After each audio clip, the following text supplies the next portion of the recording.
నామానికి స్తోత్రం కలుగును గాక. మరొకసారి ఈ యొక్క 9వ మాసంలో 2వ వారంలో దేవుడు ప్రవేశపెట్టినందుకు దేవునికి కోట్ల కొలది కృతజ్ఞత వందనాలు. ఈ దినం దేవుడు మనకిచ్చినటువంటి చక్కటి వాగ్దానం అంటే కీర్తనల 103:5 పక్షిరాజు యవన వలని యవనము కృతుడగుచున్నట్లు మేలుతో నేరుటను తృప్తిపరచుచున్నాడు. హల్లెలూయా.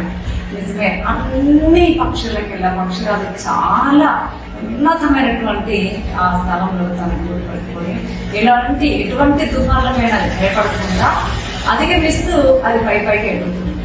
అయితే పక్షి రాజుకు యవనం ఎలాగైతే కొత్తగా వచ్చిందో దేవుని మీద ఆనుకుని ఉండలేదు, దేవుని భయభక్తులు గల వారి కొరకి ఆయన అలాగన బలపరుస్తారంట.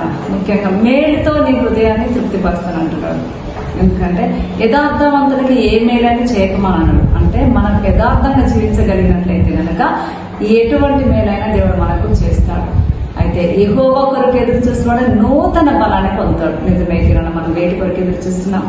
మనకు కావాల్సినటువంటి ఉపాధి, ఉద్యోగం, ఇండ్లు, బండ్లు, చాలా ఈ భూ సంబంధమైన అనేకమైన ఎదుగుదల కొరకు ఎదురు చూస్తూ ఉంటాం. కానీ క్రీస్తు రక్తంలో కడగబడిన మనం అందరం కూడా ఆయన ఆగమనం కొరకు, ఆయన రాకడ కొరకు కనిపెడుతూ ఆయన వాక్యపు వెలుగులో జీవిస్తూ ఆయన ఉన్న స్థలంలో మనం కూడా ఉండాలని ఆసక్తితో ఉంటూ ఉన్నట్లయితే కనుక యెహోవా కొరకు ప్రభువైన యేసుక్రీస్తుల వరకు మనం కనిపెడుతున్నట్లయితే నూతన బలాన్ని మనము పొందుకుంటాము. ఆత్మ సంబంధమైనటువంటి బలం. కాబట్టి మనకు ధైర్యం ఏంటంటే మేలుతో మన హృదయాన్ని తృప్తిపరచడం. అవును, మనుషులు ఏదైనా ఇస్తే మనకు చాలా సంతోషం, తృప్తి, కానీ అది కొంతవరకే. కానీ పరలోకపు తండ్రి మనకు ఇచ్చే ఈవులు చాలా శ్రేష్టమే ఉంటాయి. ఆయన శ్రేష్టమైనవే ఇస్తాడు మనకి. కనుక దేని గురించి మనం అధైర్యపడక, దేని గురించి చింతించగా, మన చింత యావత్తు ఆయన పైన వేస్తూ ఆయన మేళ్లతో మన హృదయం తృప్తిపరుస్తానంటున్నాడు. పక్షిరాజు యవన వల్ల మన యవనాన్ని క్రొత్తపరుస్తానంటాడు, ఆయన వృద్ధి చేస్తానంటున్నాడు. కనుక ఆయన పైన ఆనుకుందాము. మనము మన కుటుంబాన్ని ఆయన రాకడ కొరకి ఎంతబడిలాగా సిద్ధపరచుకున్నాము గాక. దేవుడి మాటలు దీవించి మనల్ని బలపరుచున్నాడు. చిన్న ప్రార్థన చేద్దామండి.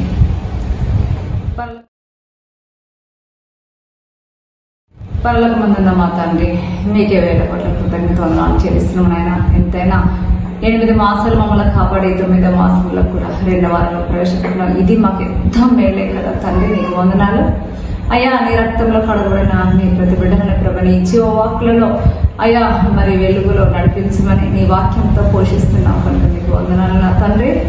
ఈ వాక్యము మమ్మల్ని బ్రతికించి బలపరుస్తూ నీవిచ్చే మేళ్లతో తృప్తిపరచబడుతూ ముందుకు సాగే కృపా భాగ్యాన్ని ప్రతి ఒక్కరికి మాకు దయచేయమని తల్లి, నీ చేతులకే మమ్మల్ని ఈ వాక్యాన్ని వింటున్న ప్రతి బిడ్డలను అప్పగించుకొని ప్రార్థించి వేడుకుంటున్నాం మా పరమ తండ్రి. ఆమేన్. God bless you, God bless you, God bless you. మీకేమైనా ప్రార్థన అవసరాలతో ఉంటే మాకు సంప్రదించండి. మా ఫోన్ నెంబరు మీకు స్క్రీన్ మీద కనబడుతుంది కనుక ఆ ఫోన్ నెంబరు సంప్రదించండి. అలాగే మినిస్ట్రీ యొక్క జీసస్ సాల్వేషన్ గాస్పల్ మినిస్ట్రీని కూడా మీరు ప్రార్థనలో పెట్టి పట్టుకోండి. జీమెయిల్ కూడా ఉంది దానికి. కాబట్టి ఆ మినిస్ట్రీకి కూడా మీరు మెయిల్ ద్వారా కూడా సంప్రదించవచ్చు, ఫోన్ ద్వారా సంప్రదించవచ్చు. దేవుడు మిమ్మల్ని అందరినీ కూడా ప్రత్యేకంగా అత్యధికంగా ఆశీర్వదించును గాక. ఆమేన్, ఆమేన్, ఆమేన్.